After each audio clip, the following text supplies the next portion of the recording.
हजाराट पार्श्वनाथ भगवान की जय जय जय। चैतन्य चमत्कारी गुणायतन के मूल नायक श्री चंदा प्रभु भगवान की जय जय जय। श्रवण संस्कृति के नायक प्रातः स्मरणीय आचार्य भगवंत विद्यासागर जी महामुनिराज की जय जय जय जय। बोलिए गुणायतन प्रणेता संघ का समाधान करता भावना योग प्रवर्तक तरुणाई के प्रखर वक्ता पूज्य मुनिवर श्री प्रमाण सागर जी महाराज की जय जय जय। मुनिवर श्री निर्वेक सागर जी शीतल सागर जी महाराज की जय जय जय। मुनि संघ की जय जय जय। प्रिय बंधुओं, तीर्थराज संबित शिखर की तलहटी गुणायतन परिसर में आयोजित देश के सर्वाधिक लोकप्रिय कार्यक्रम संघ का समाधान में यहाँ उपस्थित एवं देश विदेश से जुड़े हुए उन सभी श्रद्धालुओं का जो कि पारस चैनल, जिनवाणी चैनल एवं प्रामाणिक ऐप के माध्यम से इस कार्यक्रम का सीधा प्रसारण देख सुन आनंद ले रहे हैं, उन सभी का मैं गुणायतन और श्री सेवायतन परिवार की ओर से हार्दिक हार्दिक अभिनंदन करता हूं। बंधुओं, यह कार्यक्रम प्रारंभ करें अपन उसके पूर्व चलते हैं पूज्य गुरुदेव के चरणों में वंदन कर आशीर्वाद लेने के लिए। भो स्वामी नमोस्तु नमोस्तु नमोस्तु।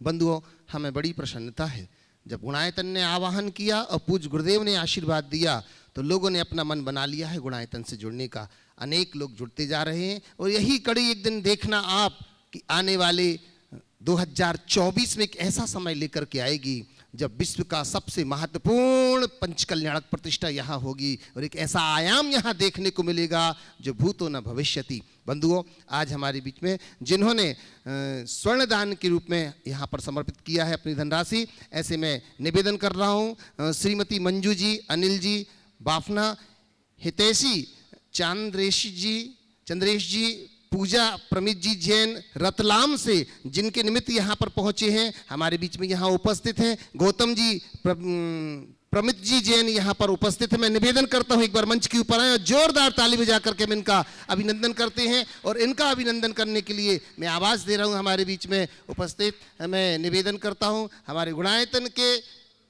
कोषाध्यक्ष माननीय एनएल जैन साहब से निवेदन करता हूं कृपया आएं और इनका अभिनंदन करेंगे। 1 लाख रुपए की राशि इन्होंने समर्पित की है। बंधुओं, जोरदार ताली बजाकर हम इनका बहुत अभिनंदन करते हैं। बंधुओं, वहीं जहां निर्वाण मित्र के रूप में निर्वाण सारथी में पहुंच गए हैं, ऐसे श्रीमती स्नेह प्रभा जी, डॉक्टर सुभाष जी काला, डॉक्टर प्रेम जी काला जयपुर से, इनके लिए भी जोरदार ताली बजा करके बंधु हम बहुत अभिनंदन करते हैं। और आज हमारे बीच में यहाँ पर उपस्थित हैं, मैं बड़े सम्मान के साथ स्नेह प्रभा जी, डॉक्टर सुभाष जी काला, श्री प्रेम जी काला जयपुर से, हम उनके लिए बहुत अभिनंदन करते हैं। इन्होंने वहीं से स्वीकृति दी है और आज हमारे बीच में यहाँ पर उपस्थित हैं जिन्होंने लगातार कई दिनों से गुणायतन में रह करके शांतिधार आदि अनेक चीज़ों में भाग ले रहे हैं और आज इन्होंने सूत्रधार से स्तंभ के रूप में एक कदम और आगे बढ़ा लिया है। बड़े सम्मान के साथ आवाज़ दे रहा हूँ हमारे बीच में राजमल जी जैन, राजमती जी जैन सरिया, राजेश जी, हर्षा जी, डॉक्टर दिनेश जी, शोभना जी, शीतल जी, सतीश जी मुंबई। मैं निवेदन करता हूँ एक बार मंच के ऊपर आए, जोरदार कलतर ध्वनि से इनका अभिनंदन करते हैं। और मैं निवेदन कर रहा हूं इनका अभिनंदन करने के लिए आवाज दे रहा हूं हमारे बीच में प्रांतीय अध्यक्ष माननीय सुनील जी बिलाला इंदौर से, यहाँ पर राजरानी जी बिलाला निवेदन करता हूं। साथ ही हमारे निवेदन करता हूं आइएगा संजय जी, सरिता जी बिलाला आए, इनका अभिनंदन करेंगे। जोरदार कलतर ध्वनि से हम अभिभूत कर रहे हैं। सुनील जी बिलाला इंदौर से, संजय जी, सरिता जी बिलाला वड़नगर, कृपया आए और हमारे नए स्तंभ के रूप में जो जुड़े हुए हैं राजमल जी, राजमती जी का अभिनंदन कर रहे हैं। आपकी यह करतल ध्वनि जो है वह हर्ष ध्वनि गुंजायमान होती रहे। दानियों के दान की अनुमोदना में जो ताली बजाएगा बंधुओं, उस दान की अनुमोदना से वो अपने जीवन में पुण्य का संचय करता जाएगा। आए इसी अनुमोदना के साथ अब अपन चलते हैं पूज्य मुनिवर के चरणों में वंदन करने के लिए और निवेदन कर रहा हूं मैं पूज्य क्षुल्लक श्री स्वरूप सागर जी महाराज के चरणों की वंदना करते हुए, भो स्वामी, आज आपके माध्यम से अनेक लोग जो प्रत्यक्ष में नहीं हैं उनके प्रश्न के और मुनि संघ के शंकाओं के माध्यम से हम सबका समाधान हो, ऐसा उपक्रम के लिए निवेदन करता हूँ पूज्य क्षुल्लक श्री स्वरूप सागर जी महाराज से। मुनि त्रय के चरणों में बारंबार नमोस्तु।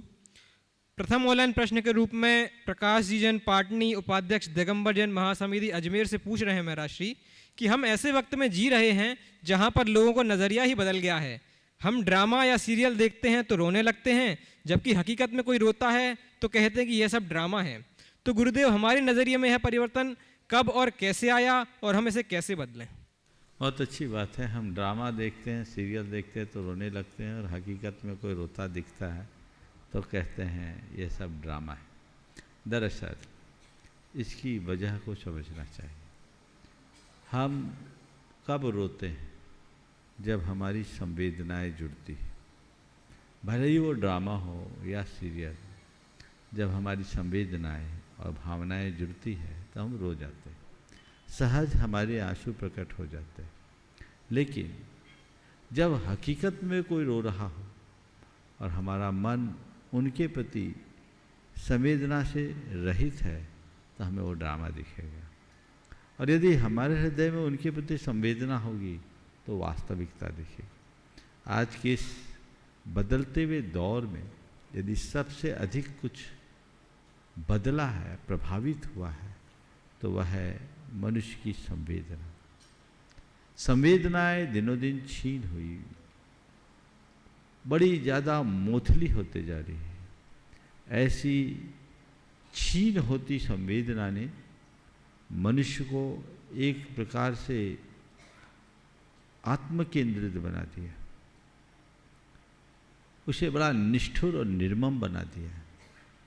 इसी की वजह से आज किसी का दुख देख करके भी हमारा हृदय द्रवीभूत नहीं होता। आवश्यकता है हम अपने अंदर की संवेदनाओं को जगाएं और जीवन की वास्तविकता का अनुभव करें। पद्माजी जैन रहली से नमोस्तु पूर्वक पूछ रहे हैं महाराज श्री कि अष्टमी चतुर्दशी को तत्वार्थ सूत्र क्यों नहीं पढ़ा जाता? इन्होंने कहीं सुना है कि तत्वार्थ सूत्र अष्टमी चतुर्दशी को पढ़ने से दिमाग पर उल्टा असर पड़ता है। कुछ लोग ऐसा कहते हैं कि अष्टमी चतुर्दशी को तत्वार्थ सूत्र नहीं पढ़ना चाहिए, पर ऐसा कुछ विधान नहीं है। तत्वार्थ सूत्र दशरक्षण में सारे देश में पढ़ा जाता है, उसमें अष्टमी भी आती है और चतुर्दशी भी आती है। अष्टमी और चतुर्दशी दोनों आते हैं, इसलिए ऐसा कुछ नहीं। मूलतः सिद्धांत ग्रंथों के अध्ययन का निषेध है, सामान्य ग्रंथों का नहीं। तत्वार्थ सूत्र को आचार्य वीरसेन ने अध्यात्म ग्रंथ के रूप में उल्लिखित किया है, इसलिए तत्वार्थ सूत्र के साथ इसको जोड़ने का औचित्य नहीं। शंकाओं के लिए अब चलते हैं मंचासीन मुनि संघ के चरणों में, और सर्वप्रथम निवेदन है शुल्लक श्री 105 समादर सागर जी से कि अपने प्रश्न के माध्यम से हमें लाभान्वित करें। नमोस्तु नमोस्तु। महाराज जी, बाहुबली जो थे वो भरत चक्रवर्ती के भाई थे। क्या? बाहुबली भगवान जो चक्रवर्ती के भाई थे और एक राजा भी थे, लेकिन जब उन्होंने विजय प्राप्त की और वन में तपस्या करने के लिए गए तो वहाँ पर 1 वर्ष तक तपस्या की उन्होंने। लेकिन क्या ऐसा कोई, क्योंकि वेयावर्ती को शिक्षा व्रत में भी दिया है, तो क्या ऐसा कोई वहाँ पर ऐसे कोई श्रावक नहीं थे जिन लोगों ने इतने सारे उपसर्ग हुए, उनके ऊपर बामियाँ बन गई, बेलें चढ़ गई, किसी ने उपसर्ग दूर नहीं किए, तो समाधान करें। नमस्ते महाराज जी। देखिए, आप जिस युग की बात कर रहे हैं वह युग बड़ा उत्कृष्ट युग था। बाहुबली भगवान ने दीक्षा ली, तपस्या की, वे सघन वन में चले गए, और मुझे लगता है कि वे कहाँ गए इसका किसी को पता ही नहीं लगा होगा। और एक बात बता दूं, लोगों को जता बताकर आगे जाने वाले साधना नहीं कर पाते। जो अपने में डूबते हैं, सब संपर्कों से मुक्त होते हैं, असली साधना उनकी ही होती है। वो वन में गए क्यों? सर्व संपर्कों से मुक्त होने के कारण ही तो गए हों। तो वो एक जगह, एक स्थान पर 1 वर्ष तक खड़े रहे, निर्जन वन में रहे। सर्दी, गर्मी, वर्षा स्वाभाविक है। गर्मी, बरसात के दिनों में भी देखो कितनी, अभी तो शुरुआत हुई है बरसात की, कितनी लताएं उत्पन्न हो गई। वो एकदम अविचल स्तंभ की तरह, मेरू की तरह खड़े थे। लताएं इर्द गिर्द उत्पन्न हुई होगी, वो लिपट गई। फिर उसमें पूरी प्रकृति का प्रभाव पड़ा हो। इसलिए वो 1 वर्ष तक एक स्थान पर ठहरे रहे। गृहस्थों को पता ही नहीं लगा होगा कि हम उनकी जाकर के कोई सेवा करें। हाँ, ऐसी कथा आती है कि 1 वर्ष के बाद उनकी जो दोनों बहनें थी, ब्राह्मी और सुंदरी, उन्हें कहीं से पता लगा, वो गईं, उन्होंने उनकी वंदना की और कहानी का अपना प्रवाह है। तो वहाँ गए और उसी क्षण उनके पास उन्हें केवल ज्ञान हो गया। तो ये तो एक संयोग है, और जो साधक होते हैं वो सबसे विरत होते हैं, और हर जगह हर साधक के पास हर भक्त की पहुँच हो ये कोई ज़रूरी नहीं। नमोस्तु पूर्वक निवेदन है परम पूज्य मुनि श्री शीतल सागर जी के चरणों में किया हमारी ज्ञान वृद्धि है तो अपना प्रश्न प्रेषित करें। नमोस्तु। 2 तरह से नमोकार मंत्र में पढ़ा जाता है, नमो अरिहंताड़म और नमो अरहंताड़म। तो कुछ लोग कहते हैं अरिहंत नहीं कहना चाहिए, क्योंकि अरि यानी शत्रु, हंता यानी मारने वाले, तो यहाँ हिंसा का भाव आता है, इसलिए अरिहंत ना कह के अरहंत कहना चाहिए। तो ये कहाँ तक उचित है? और मैं तो ये कहूँगा, ये बुद्धि के अतिरिक्त व्यायाम का फल है। अरिहंत कहने में हिंसा है, अरहंत कहने में हिंसा नहीं, ये गलत है। ये बात अलग है कि अरिहंत और अरहंत दोनों शब्द एक ही अर्थ को प्रकट करते हैं, लेकिन मुझसे पूछो तो अरिहंत ज़्यादा निकट दिखता है। अरिहंत और अरहंत शब्द दोनों अलग अलग तरीके से निष्पन्न हुए जो हमारे परमात्मा के लिए। अरिहंत अर्थात जिन्होंने अपने अरि का हनन कर दिया। वो अरि है कौन? कर्म, जो हमारा पराभव करे, जो हमें परतंत्र करे, जो हमें दुख दे, वही तो हमारा शत्रु है। और असली शत्रु बाहर नहीं, हमारे भीतर है। लोक में कोई भी कितना भी बड़ा शत्रु होगा, उससे हमें केवल इस भाव की क्षति है, लेकिन कर्मों ने तो हमारे लिए भाव में क्षति पहुंचाई है। हमारा सारा भाव भ्रमण इन कर्मों के कारण हुआ है। इसलिए असली अरि वही है। उस अरि का जिन्होंने हनन कर दिया वो अरिहंत है।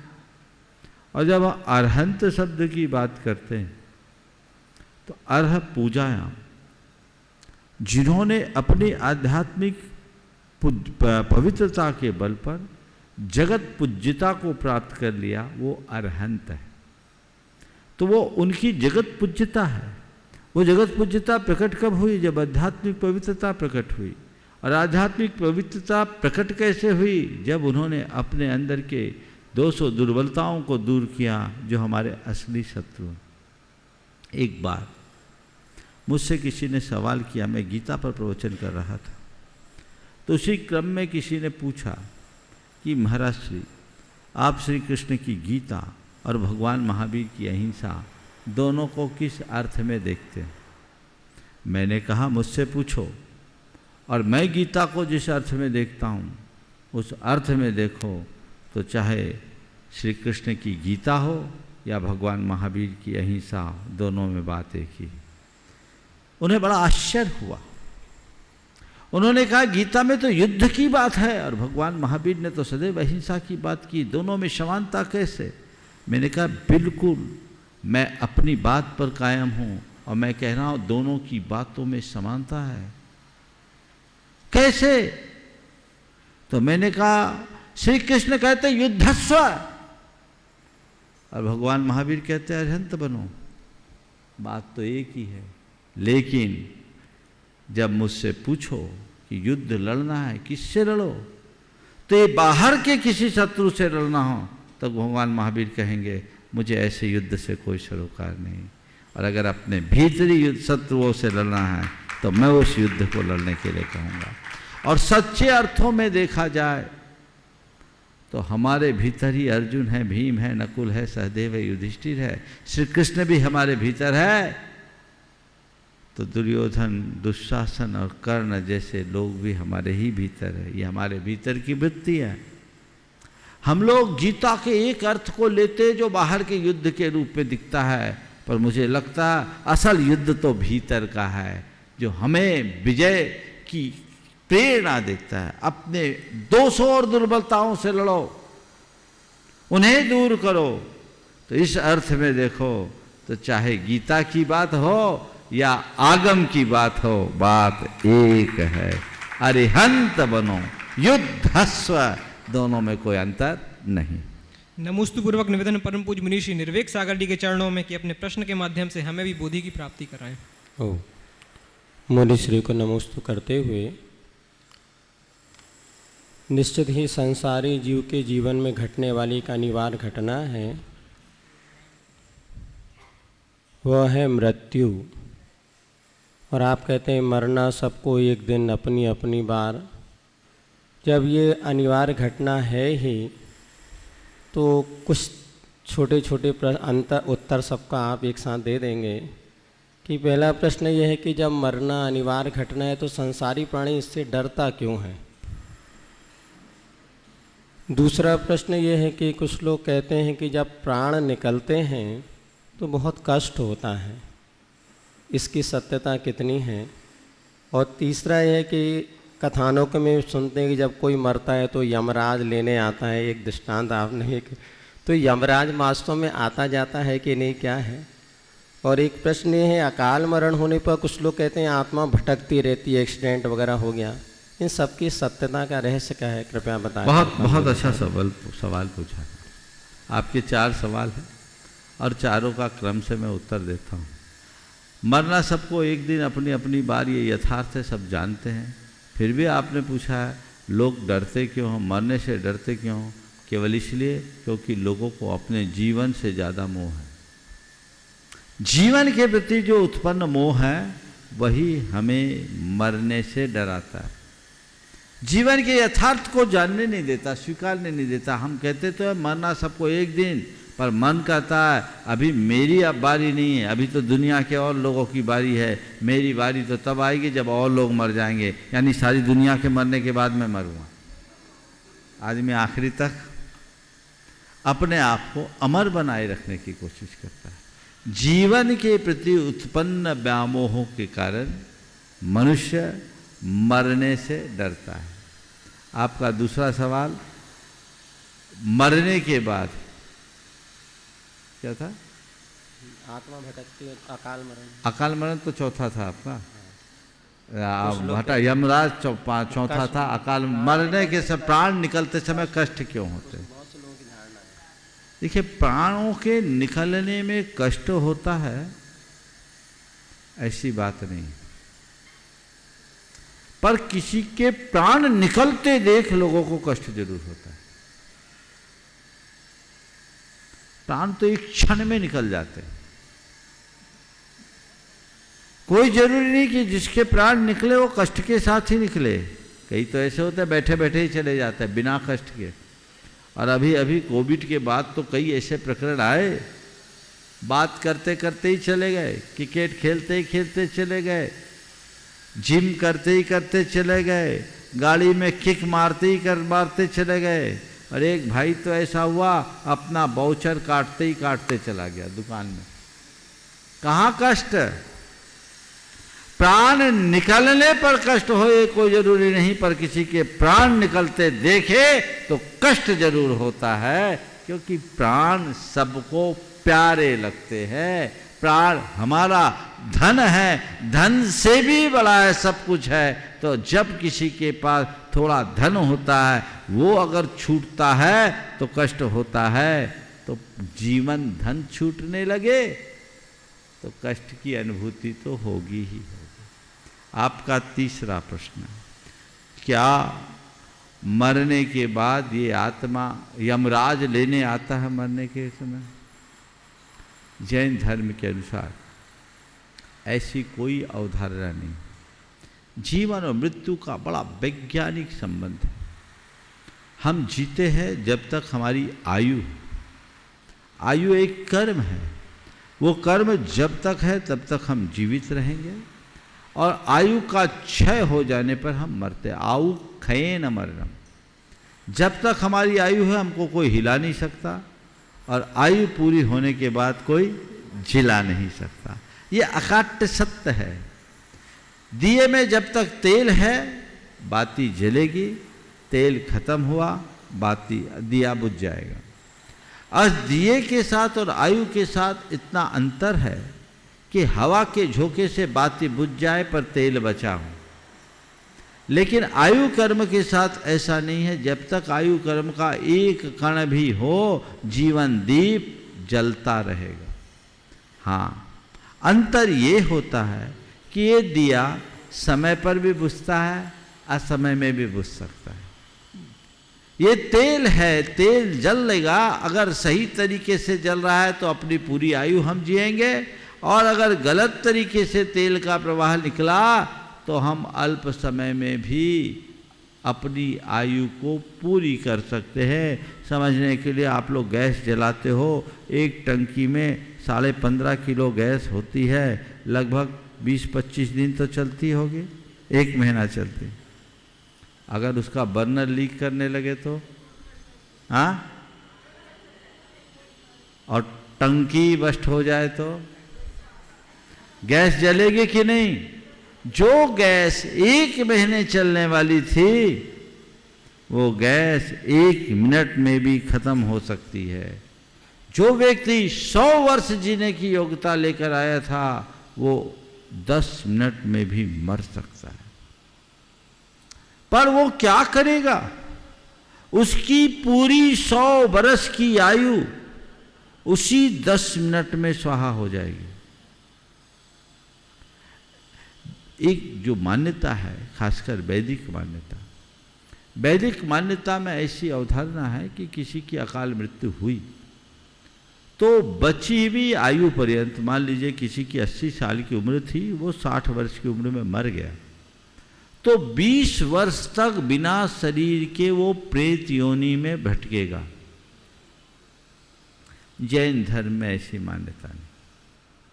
जैन धर्म कहता है कि वो 60 वर्ष में ही वो अपनी 80 वर्ष की आयु को भोग कर मरेगा, और जल्दी भी ऐसा हो सकता है।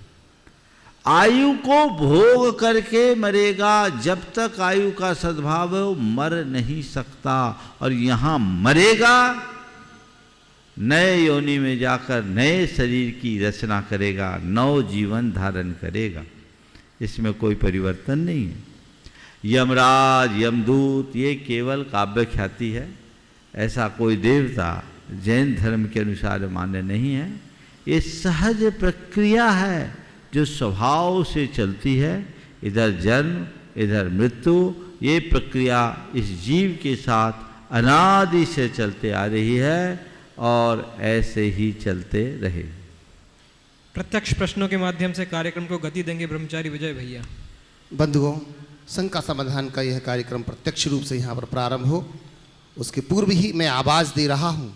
आज हमारे बीच में जिनकी रगों में स्वतंत्रता संग्राम सेनानी का वह संस्कारित खून प्रवाहित हो रहा है, ऐसे डॉक्टर रामचंद्र जी पूर्वे हमारे बीच में यहाँ उपस्थित हैं, जो बिहार विधान परिषद के उपसभापति हैं वर्तमान में। मैं निवेदन करता हूँ पूर्व मंत्री कि वो अपनी बात के माध्यम से पूज्य गुरुदेव के चरणों में अपनी बात रख रहे हैं। मैं साथ ही साथ निवेदन करूँगा डॉक्टर रजना जी पूर्वे, जो पूर्व प्रधान अध्यापक रहे हैं बिहार में, मैं निवेदन करता हूँ अपने प्रश्नों के माध्यम से अपनी बात रख रहे हैं। और इसके बाद मैं निवेदन करूंगा प्रथम प्रश्न के रूप में राजमल जी, राजमती जी। श्री प्रमाण सागर महाराज जी एवं अन्य मुनिजनों को अपने परिवार की ओर से सत सत नमन एवं प्रणाम। हमारा सौभाग्य है कि हमें गुणायतन परिसर में महामुनि का दर्शन करने एवं आज शांति धारा कार्यक्रम में सम्मिलित होने का मौका मिला। इसके लिए मैं मानता हूँ महामुनि जी की ही कृपा मुझ पर है। बहुत दिनों से मेरी इच्छा थी कि हम महामुनि से गुणायतन परिसर में दर्शन प्राप्त करें, क्योंकि मेरा मानना है कि गुणायतन के विषय में जो महामुनि से हम सुनते रहें तो अंत में हम इस निष्कर्ष पर पहुँचे, गुणायतन और महामुनि एक दूसरे के पर्याय है। यानी गुणायतन महामुनि को सप्लीमेंट करता है और महामुनि गुणायतन को सप्लीमेंट करता है। मेरे मन में बहुत दिनों से यह जिज्ञासा रही है कि गुणायतन और गुणायतन मंदिर ऐसे आध्यात्मिक प्रोजेक्ट जिसको हम ड्रीम प्रोजेक्ट कहते हैं, इसकी परिकल्पना किस हेतु और कैसे महामुनि के दिमाग में आया, यह मेरी जिज्ञासा है। लेकिन उस जिज्ञासा का उत्तर प्राप्त करने के पहले हम पिछले, कभी कभी लोग कहेंगे कि पूर्ण और अपूर्ण, हम राजनीति में रहे हैं। स्वतंत्रता संग्राम परिवार मेरा जन्म हुआ, 9 साल तक हम मंत्री रहे और 9 साल तक मैं राष्ट्रीय अध्यक्ष राष्ट्रीय जनता पार्टी का रहा। जननायक कर्पूरी ठाकुर जी का आशीर्वाद और लालू प्रसाद यादव का विश्वास, हमारी पत्नी हैं, बराबर हमको सहयोग करती रही हैं। बाल बच्चा से भी सामान्य जन से सामान्य स्थिति में मैं अपने को सुखी मानता हूँ। लेकिन इस 80 वर्ष की उम्र में प्रवेश करने के बाद भी मैं अपने को अपूर्ण मानता हूँ। मुनि जी का करीब पिछले 6 वर्षों से शंका समाधान और प्रमाणिक वाणी कार्यक्रम को मैं सुनता रहा हूँ, लेकिन पूर्णता जीवन में प्राप्त नहीं हो पाई। और राजनीति में रहने के चलते, जैसे गीता के विषय में अभी आपने कहा इसके पूर्व है कि सर्व संबंध से विरक्त होना ही वैराग्य है। गीता में कहा गया है कि प्रवृत्ति से निवृत्ति की ओर कैसे बढ़ा जाए। तो राजनीति में रहना हमारी प्रवृत्ति है और राजनीति में रह करके हम निवृत्ति में हम कैसे पहुँचे, यह मेरे मन में एक सवाल है। लेकिन एक चीज़ ज़रूर मैं कहूँगा, जैसा कि आपने कहा कि स्वतंत्रता संग्राम परिवार से आते हैं, हमारे पिताजी हमारे पिता ही नहीं थे, वे हमारे लिए गुरु महाराज भी थे। बचपन से सत्य हरिश्चंद्र, भक्त प्रहलाद और ध्रुव की कहानी वे मुझे सुनाते रहे। महात्मा गांधी के रामगढ़ सम्मेलन में वे सम्मिलित हुए कांग्रेसी प्रतिनिधि के रूप में, महात्मा गांधी के विषय में भी कहते रहे। तो उसका एक संस्कार जिसको कहते हैं power of the past and force of the future, तो पिताजी के इस कहानी का संस्कार मुझको प्राप्त हुआ और उसी के कारण मैं आध्यात्मिक के प्रवचन में सम्मिलित होता हूँ। उसी के कारण मैं सानिध्य प्राप्त करना चाहता हूँ सभी धर्मों के मुनियों से।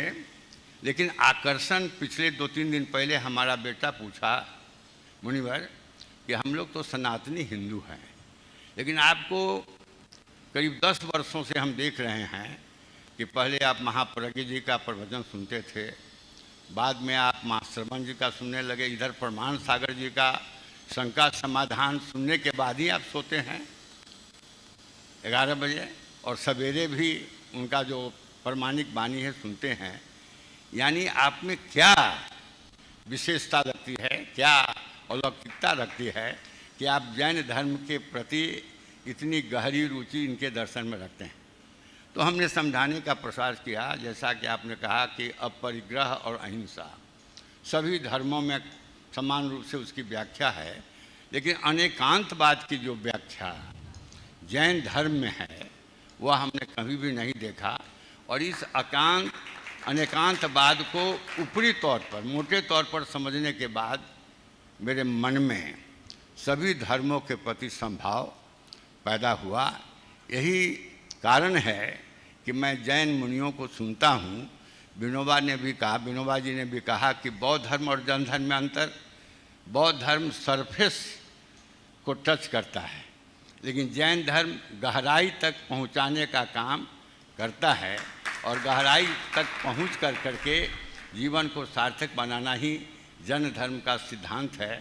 कल हम लोग का एक प्रोग्राम है शिखर पर पहुंचने का, शिखर पर जाने का, तो आशीर्वाद मिले कि सफलतापूर्वक वहां पर हम पहुंच सकें।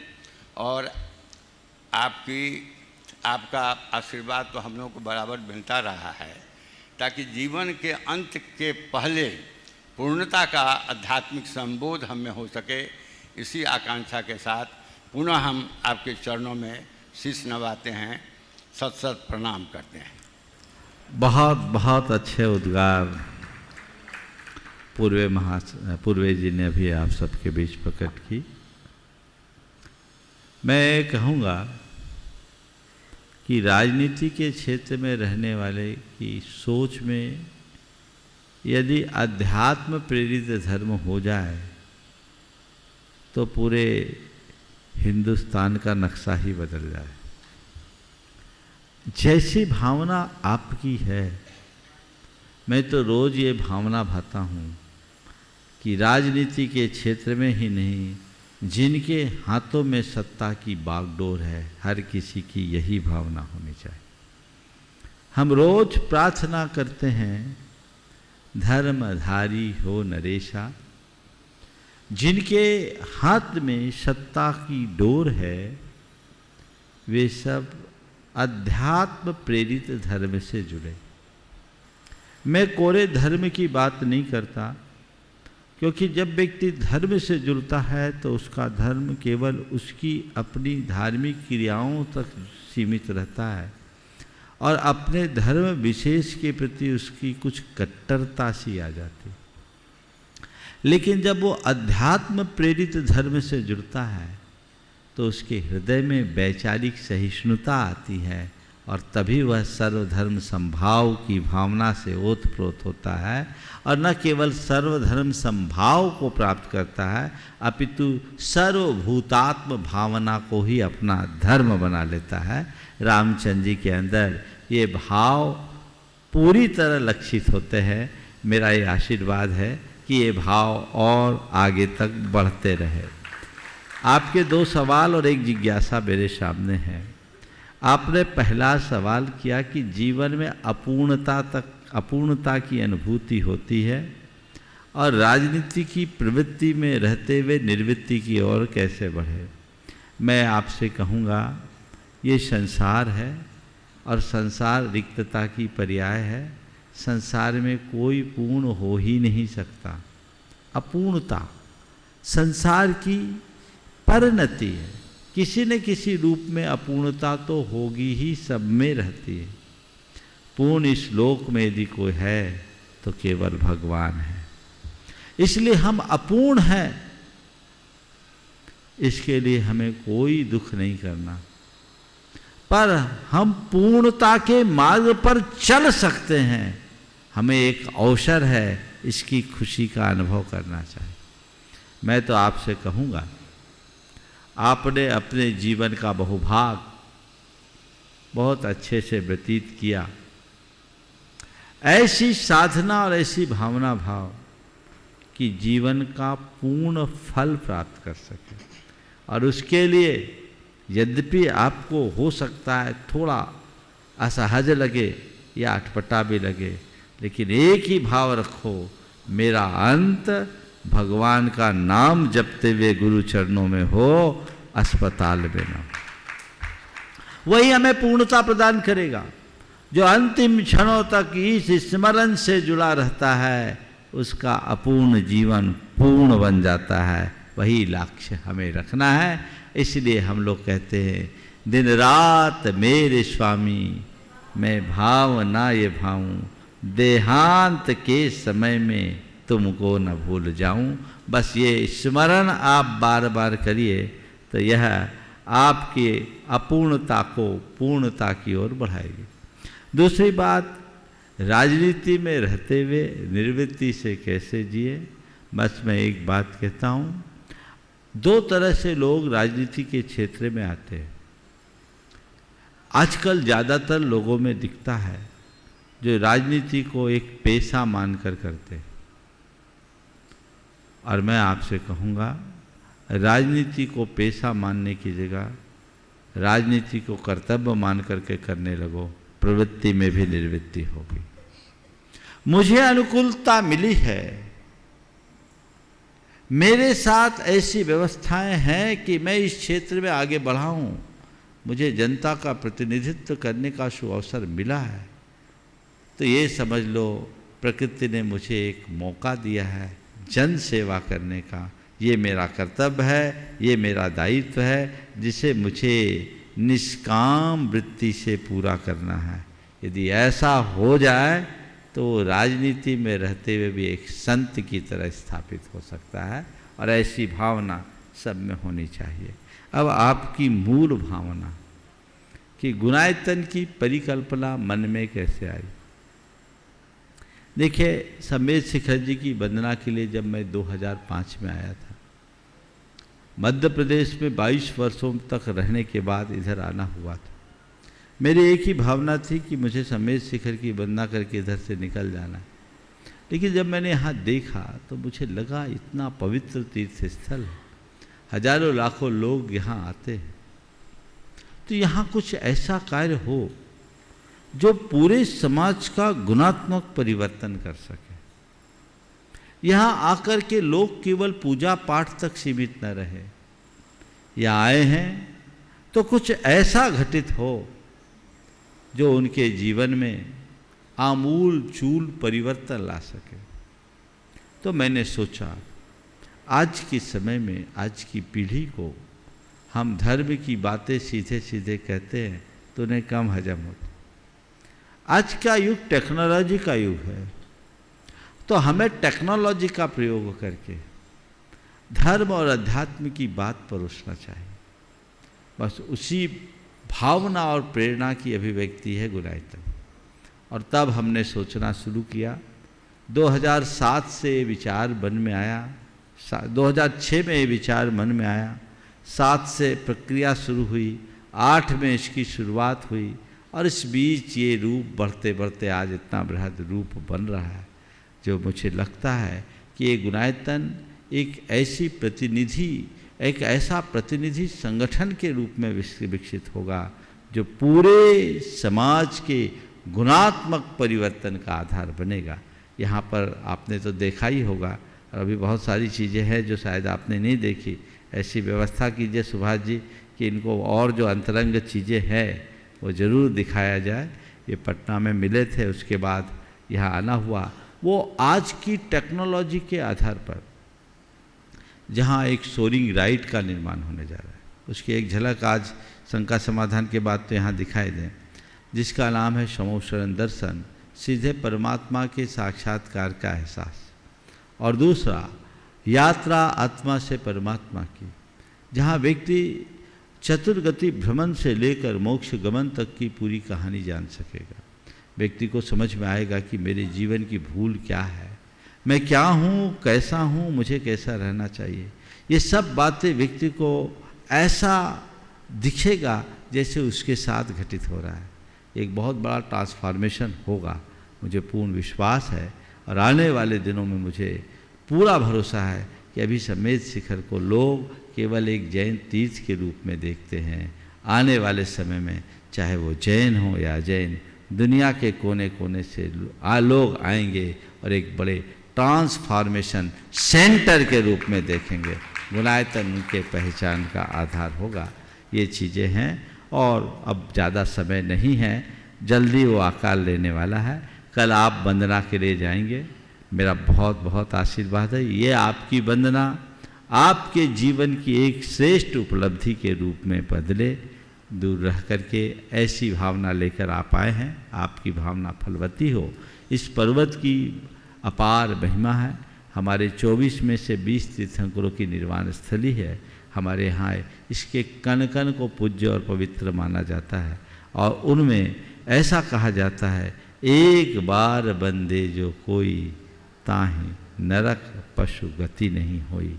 ऐसी पवित्र स्थल की आप वंदना करेंगे, निश्चित ही आपकी बड़ी उपलब्धि है। और रामचंद्र जी से मैं एक बात और कहूँगा, कल एक सूचना यहाँ पर दी गई थी, राजस्थान की सरकार ने एक अच्छा काम किया। राजस्थान राज्य श्रमण संस्कृति बोर्ड का गठन किया। आपको ये पूरा ध्यान में होगा, विगत दिनों से पूरी जैन समाज उद्वेलित है एक जैन मुनि की निर्मम हत्या के कारण, जिन्हें उन्हें करंट लगाकर मारा गया और उसके बाद उनके टुकड़े टुकड़े कर दिए गए। जैन समाज की ये मांग थी। इस मांग को अशोक गहलोत जी की सरकार ने बहुत तत्परता से आगे आकर के किया, और कल उसका नोटिफिकेशन, परसों नोटिफिकेशन जारी हो गया। राजस्थान राज्य श्रमण संस्कृति बोर्ड के गठन में अशोक जी गहलोत के लिए मैंने कल आप लोगों से कहा था, उनको धन्यवाद दें। उसमें अशोक जी पाटनी की महत्वपूर्ण भूमिका तो थी ही, मुझे जानकारी मिली दिनेश जी खोडनिया जो सागवाड़ा के हैं वो भी यहाँ गुणायतन से भी जुड़े हुए हैं, उनकी भी सक्रिय भागीदारी थी। सभी लोग आगे बढ़े। मैं रामचंद्र जी से कहता हूँ, बिहार तो जैन धर्म का केंद्र रहा है, भगवान महावीर की जन्मस्थली रही है, उनकी निर्वाण स्थली रही है, वासुपूज्य भगवान की जन्मस्थली और निर्वाण स्थली रही है, और समेत शिखर तो बिहार ही है, भले आज झारखंड बन गया। बिहार सरकार में भी ये बात रखी जाए तो एक अच्छी बात हो सकती है, ताकि जैन संस्कृति की, श्रमण संस्कृति जो भारत की एक महत्वपूर्ण संस्कृति है, उसकी भी सुरक्षा और संरक्षण हो सके। मुझे उम्मीद है ये बात आप आगे सरकार तक पहुंचाएंगे और उसे साकार करें। बहुत बहुत आशीर्वाद। निवेदन कर रहा हूं हमारे बीच में डॉक्टर रंजना जी पूर्वी, जो कि पूर्व में कई वर्षों तक प्रधान पद में रह करके, प्रिंसिपल के पद में रह करके अनेक स्कूलों में जिन्होंने अपना संचालन किया है, वो अपनी बात रख रहे हैं। महामुनि महाराज जी एवं अन्य मुनिजनों को मेरा कोटि कोटि नमन, शत शत नमन। महाराज जी, मैं प्रतिदिन रात्रि में शंका समाधान देखती हूँ और सुबह में मैं प्रातः 4 बजे उठती हूँ और मोबाइल पे आपका जो योग है, भावना योग, उसे मैं प्रतिदिन भाती हूँ और उससे मैं काफ़ी प्रभावित हुई हूँ। मुझे काफ़ी अच्छा लगता है, काफ़ी इससे मन लगता है।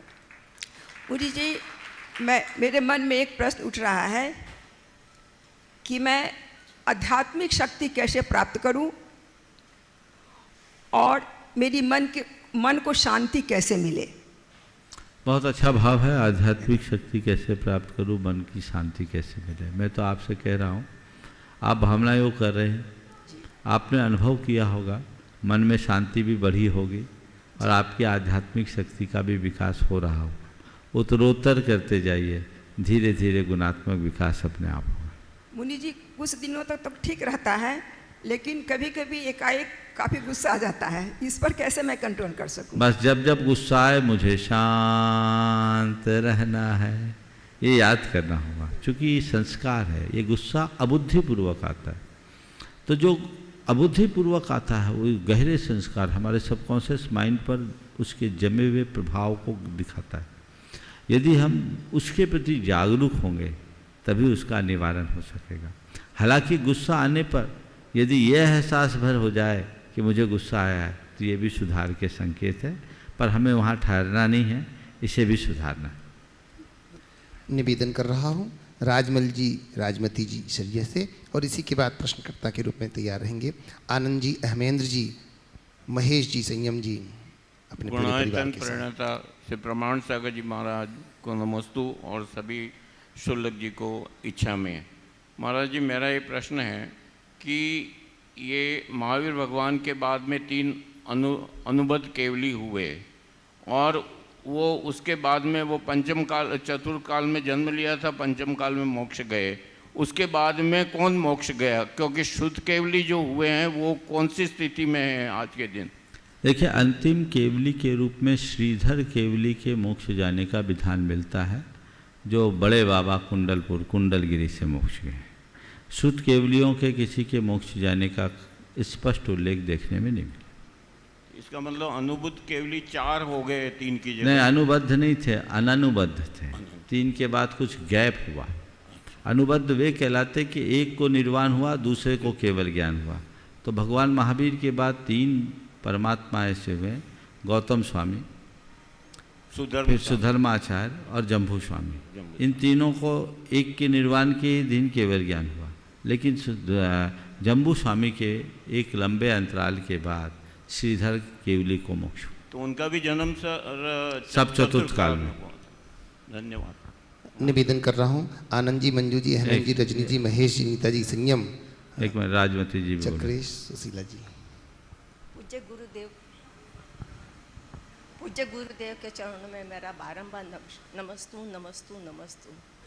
शुल्लक जी, एलक जी को मेरा इच्छा में।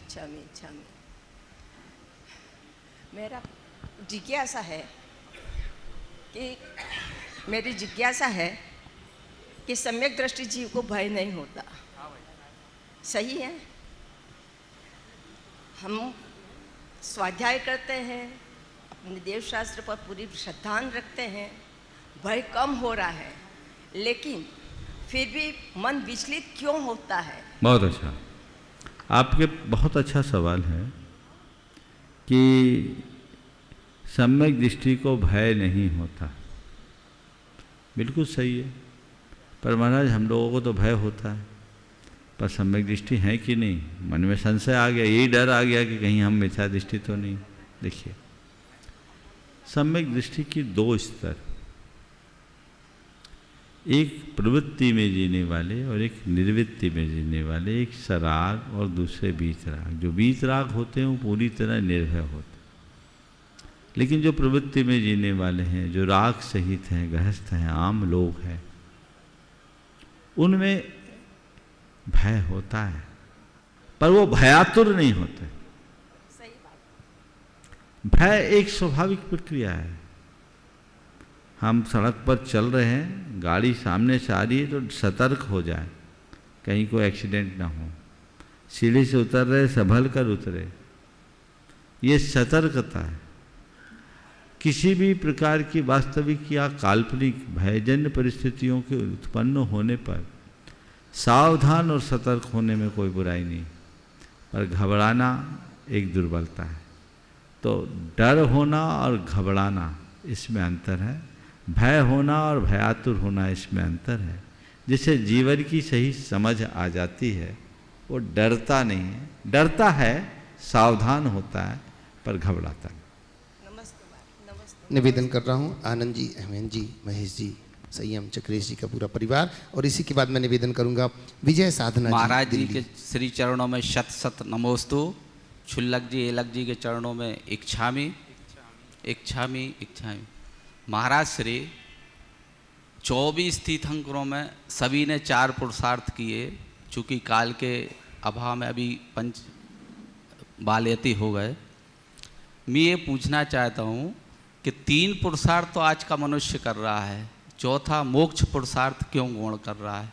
उसके मामले में आप थोड़ी सी मार्गदर्शन दें। देखिए, बिल्कुल ठीक है। हमारे यहाँ 4 पुरुषार्थ और 4 आश्रम की व्यवस्था दी गई। धर्म, अर्थ, काम और मोक्ष, और ब्रह्मचर्य आश्रम, गृहस्थ आश्रम, वानप्रस्थाश्रम और संन्यास आश्रम के रूप में 4 आश्रम। अपने जीवन को निर्बाध आगे बढ़ाते हुए कल्याण की ओर अग्रसर करने के लिए इन 4 पुरुषार्थों को 4 आश्रम की प्रक्रिया से पूर्ण करना चाहिए। आपने कहा आजकल चौथा संन्यास आश्रम दिखता ही नहीं, चौथा क्या तीसरा भी नहीं दिखता। वानप्रस्थी कहाँ बनते हैं, घर गृहस्थी में ही अटक के रह जाते हैं। ऐसा इसलिए कि आज लोगों का व्यामोह बढ़ गया, सोच बदल गई।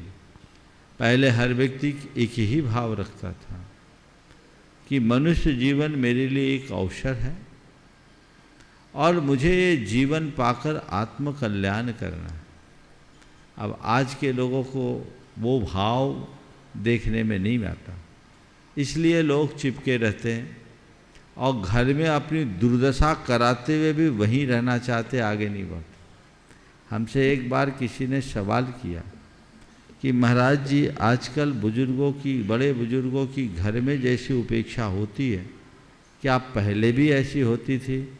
हमने कहा बच्चे उपेक्षा करे उससे पहले ही वो निकल जाते थे। उपेक्षा करे उससे पहले ही वो निकल जाते थे, आज आखिरी तक चिपके रहते हैं, सो दुर्गति होती। तो एक व्यवस्था जो हमारे शास्त्रों में दी है वो होनी चाहिए। एक समय तक घर गृहस्थी का संचालन करो और उसे पूर्ण करने के बाद अपना रास्ता हमें अपने स्वयं के उत्तरदायित्व के लिए करना चाहिए, पूर्णता के मार्ग पर आगे बढ़ना चाहिए।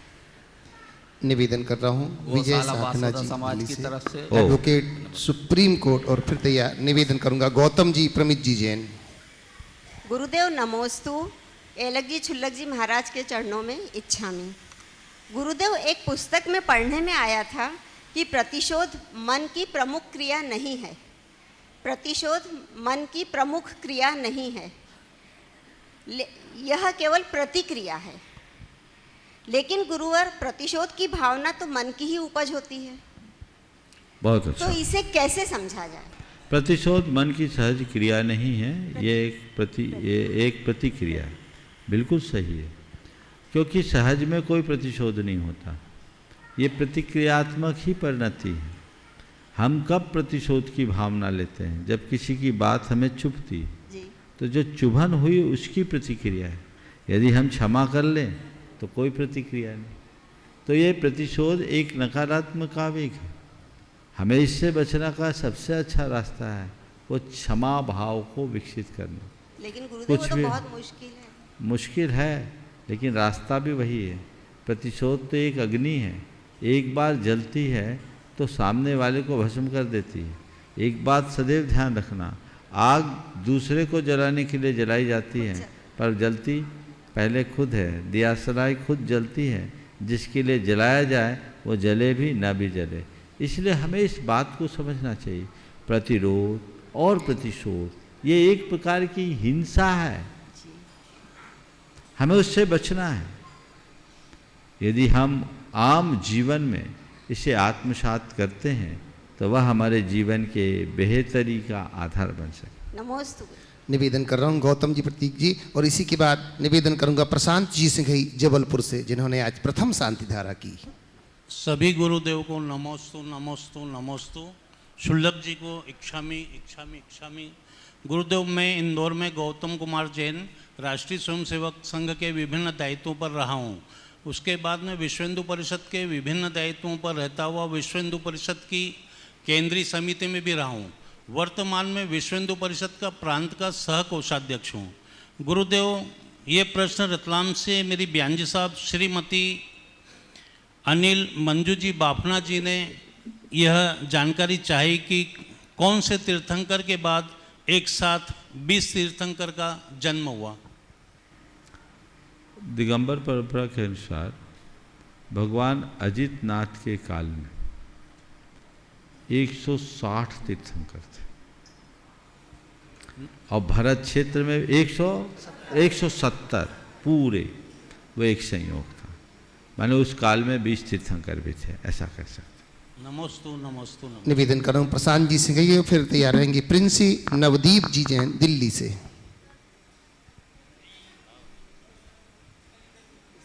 मुनीश्वरी के चरणों में नमोस्तु नमोस्तु नमोस्तु। हे गुरुवर, मेरा यह सवाल है कि मैं मंदिर निर्माण का काम करता हूँ, पाषाण के मंदिर का निर्माण का काम करता हूँ। इसमें जो हमारे लिए जो पैसा मिलता है उसमें हमें किस चीज़ का दोष लगता है? देखिए, मंदिर के निर्माण का आप कार्य करते हैं तो आप ये सोचें कि मैं मंदिर के निर्माण में अपना योगदान देता हूँ। चूँकि आप आर्किटेक्ट हैं तो आर्किटेक्ट ही आपका पेशा है। अब आपको लगेगा कि मंदिर की कंसल्टेंसी दे रहा हूँ और पैसा ले रहा हूँ, ये पाप है। नहीं, ये पाप तब होगा जब ज़रूरत से ज़्यादा आप लोगे। आप योग्य लो, उतना ही लो जितने में आपका काम भी चल जाए और आप आगे बढ़ो। और एक बात सोचो, मैं कोई होटल बनाऊंगा, कोई मकान बनाऊंगा, वहाँ रहने वाला व्यक्ति पाप करेगा, निमित्त मैं बनूंगा। पर मेरे निमित्त से कोई मंदिर बनेगा तो यहाँ आकर जो भी आएगा पुण्य कमाएगा, हिस्सेदार मैं बनूंगा। नमोस्तु गुरुदेव, नमोस्तु। कोई ना कोई तो डिजाइन करेगा ना। तो ऐसा नहीं है कि हम धर्म कार्य में, धार्मिक धर्म स्थानों में यदि कोई सेवा देते हैं या कोई सामग्री देते हैं तो पाप के भागीदार बनते हैं, ऐसा नहीं है। हाँ, अगर वहाँ आकर के नाजायज लेते हैं तो महापाप के धनी होते हैं। कुछ लोग धर्म स्थानों का भी दुरुपयोग करते हैं, वहाँ से भी गलत रीति से पैसा ऐंठना चाहते हैं। कदाचित ऐंठ लें, पचेगा नहीं, हजम नहीं होगा, वो 7 दरवाजे से निकलेगा, कहाँ से निकलेगा पता ही नहीं चलेगा। इसलिए कभी भी कोई भी धार्मिक क्षेत्र में यदि काम करे, यदि वही व्यवसाय है तो एक मानक दर के अनुसार दर ले, और यदि कोई दूसरा है तो सेवा भाव से कर ले। यही एक रास्ता है। समय आप सबका हो गया, यहीं पर विराम। बोलिए गुरुदेव, परम नमोस्तु, पूज्य आचार्य गुरुवर श्री विद्यासागर जी महाराज की।